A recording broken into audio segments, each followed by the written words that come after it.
Bro मुझे अब रोकना नहीं। ठीक है, नहीं रोकूंगा, पर बता तो सही तू जा कहाँ रहा है? मैं चीन जा रहा हूं। अब या तो मैं नहीं या तो चीन नहीं। पर हुआ क्या? देखना यार, अभी कुछ टाइम पहले दुनिया ने कोविड-19 जैसी खतरनाक बीमारी से निजात पाया था और कोविड खत्म ही हुआ था कि अब इसी बीच चीन से एक नई बीमारी अपने पैर पसारने लगी। यह ऐसी खतरनाक बीमारी है जिसने छोटे बच्चों को अपनी चपेट में लेना शुरू कर दिया। इसलिए मैं चीन जा रहा हूं कि इससे पहले ये बीमारी भारत में आए, उससे पहले ही मैं इस बीमारी को उसी के घर में ही खत्म कर दूंगा। ओ, तो तू चाइनीज निमोनिया की बात कर रहा है?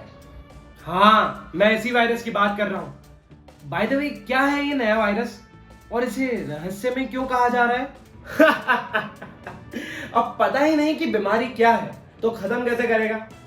चल मैं बताता हूं। देखिए, नई बीमारी या नया वायरस कुछ भी कहो तो है तो ये खतरनाक। इस नए वायरस से संक्रमित बच्चों से चीन के अस्पताल भरने लगे, जैसा कोविड के समय भी हुआ था। और रही बात कि इस वायरस को रहस्यमय क्यों कहा जा रहा, वो इसलिए कहा जा रहा है क्योंकि इसके कुछ लक्षण आम निमोनिया से मिलते जुलते हैं और कुछ अलग भी हैं।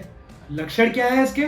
दरअसल अगर निमोनिया की बात करें तो उसमें पीड़ित बच्चों को बलगम वाली खांसी, तेज बुखार और फेफड़ों में सूजन की शिकायत होती है। और वहीं दूसरी ओर चीन के इस रहस्यमय निमोनिया में बच्चों को बिना बलगम वाली खांसी के ही तेज बुखार और फेफड़ों में सूजन की शिकायत हो रही है।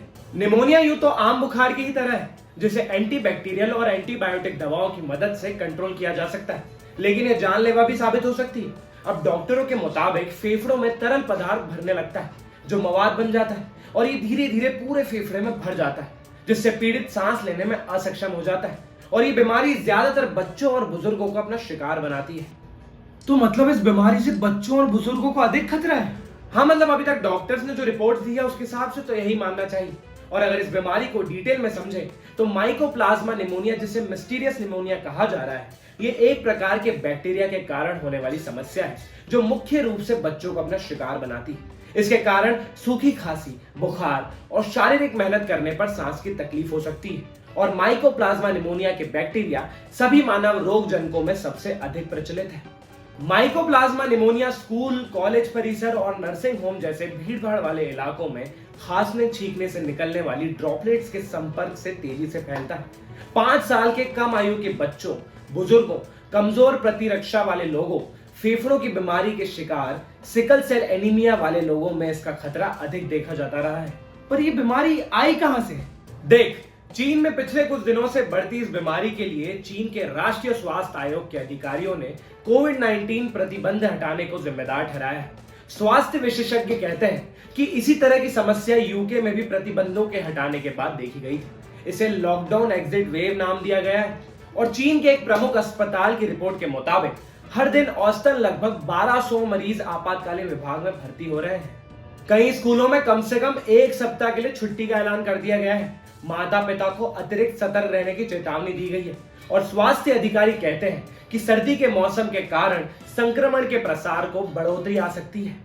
ब्रो, भारत सरकार तो इस बीमारी के लिए तैयार है ना? हाँ, कह तो सकते हैं। सरकार की तरफ से जो बयान आया है उसके हिसाब से माइकोप्लाज्मा निमोनिया और इन्फ्लुएंजा फ्लू के मामलों में वृद्धि के मद्देनजर केंद्रीय स्वास्थ्य मंत्री मनसुख मंडाविया ने शनिवार को कहा कि सरकार स्थिति पर नजर रख रही है और बचाव के लिए सभी आवश्यक कदम उठाए जा रहे हैं। वैश्विक चिंता का कारण बने इस प्रकोप के बारे में पूछे जाने पर स्वास्थ्य मंत्री ने कहा कि आईसीएमआर और स्वास्थ्य सेवा महानिदेशक चीन में निमोनिया के बढ़ते मामलों को देखते हुए भारत को इस तरह के जोखिमों से कैसे बचाया जा सकता है, इस पर गंभीरता से ध्यान दे रहे हैं।